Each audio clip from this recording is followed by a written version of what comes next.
If you've spent even 5 minutes looking at the modern Nigerian creative scene, you've probably noticed an unwritten law. If you want people to know you make music, design clothes, or shoot indie films, you need the hair. Specifically, the braids or the dreadlocks.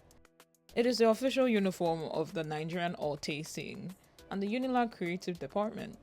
Now, full disclosure, a few years ago, I actually made a video criticizing this. I was younger and a bit naive, and honestly, a little judgmental. I asked, why is this the only hairstyles young guys choose to show they're creative? Is it just a shallow aesthetic? But I was wrong, because after spending years in the natural hair community myself and watching how Nigerian society reacts to our hair, I realized it's not just an aesthetic. In Nigeria, growing out your natural hair as a man is a dangerous game. It is an act of defiance. So today, we need to talk about why Nigerian parents are utterly terrified of this hairstyle. How a simple twist of hair can get you targeted by law enforcement, and how young Nigerian men turned a symbol of societal rebellion into the ultimate global creative brand. Chapter 1: The WhatsApp Broadcast. If you're a young guy in Nigeria and you decide to stop going to the barber, the first line of defense you have to break through isn't the police or your school principal, it's your mother's WhatsApp. The moment the hair passes 2 inches, the narrative begins. To the average older Nigerian adult, dreadlocks do not mean fashion. Historically, they mean one of three things. You're a dada, that is, a child born with naturally tangled hair, surrounded by traditional spiritual myths. You are uncompleted or irresponsible, or worse, you're a criminal. For decades, Nollywood coded the bad guy with a very specific look. If a character was a cultist on a university campus or an armed robber, the costume department gave them locks or messy braids. So our parents spent 30 years watching these movies. So when you grow your hair out, they don't see Ashake or Fireboy. They see the guy who's about to initiate their child into a secret society. But underneath the funny WhatsApp broadcast and the dramatic family meetings, there is a massive layer of anxiety. Our parents' generation grew up in a Nigeria where survival meant fitting into a strict corporate mold. Civil service, banking, medicine, fields where neatness meant a skin fade shave.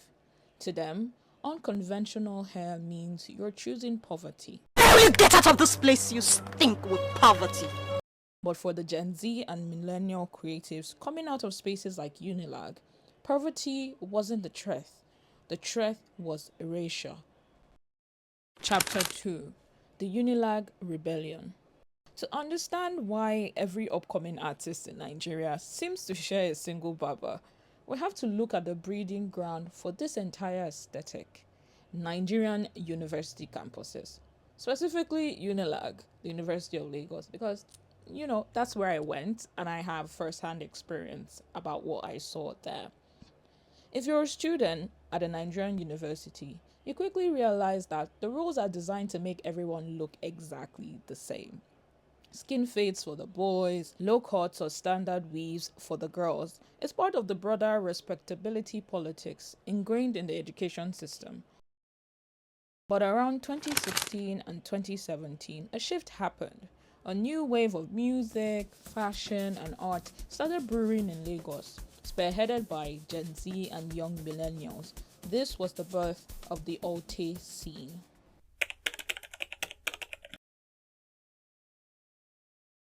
Think of Alté as the Nigerian version of hipsters or indie kids, but with way better style.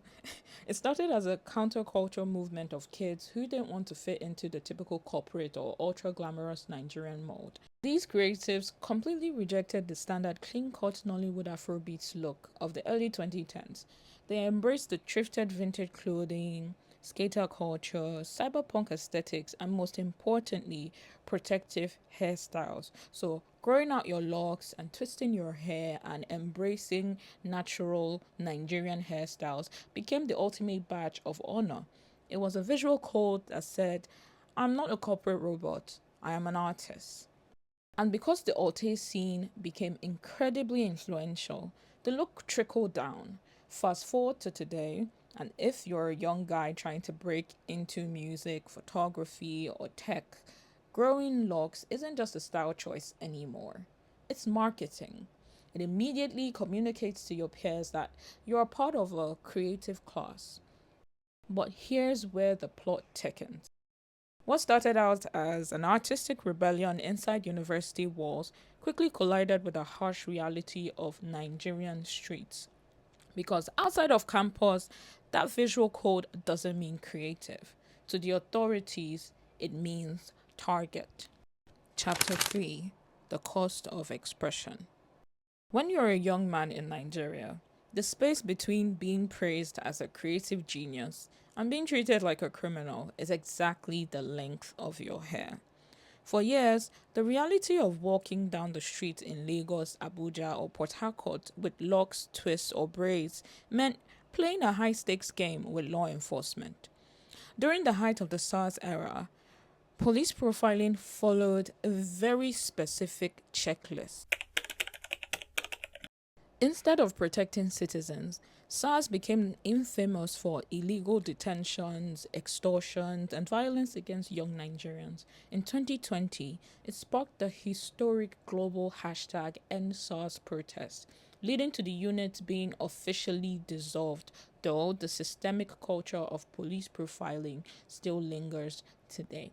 The checklist for these officers was simple: laptop bag, iPhone, unconventional hair, to a corrupt officer that didn't spell independent artist. It spelled Yahoo Boy. The name comes from the early days of internet scams when fraudsters heavily relied on Yahoo Mail accounts. Because successful scammers often flaunt quick wealth, tech devices, and trendy clothes, the police start using looking trendy and creative as an excuse to profile innocent young men as criminals. It spelled an instant payload for extortion. Think about the psychological weight of that. You're a photographer, a graphic designer, or an audio engineer trying to build your career in a country with massive youth unemployment. You use your hair to feel connected to your identity, your global peers, and your art. But the moment you step outside your door, that same hair makes you a walking target.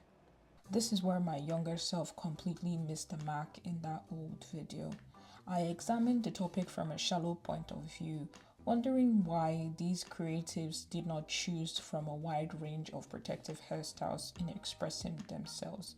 But after being in the natural hair community myself, I learned how much patience, care, and intention goes into cultivating textured hair.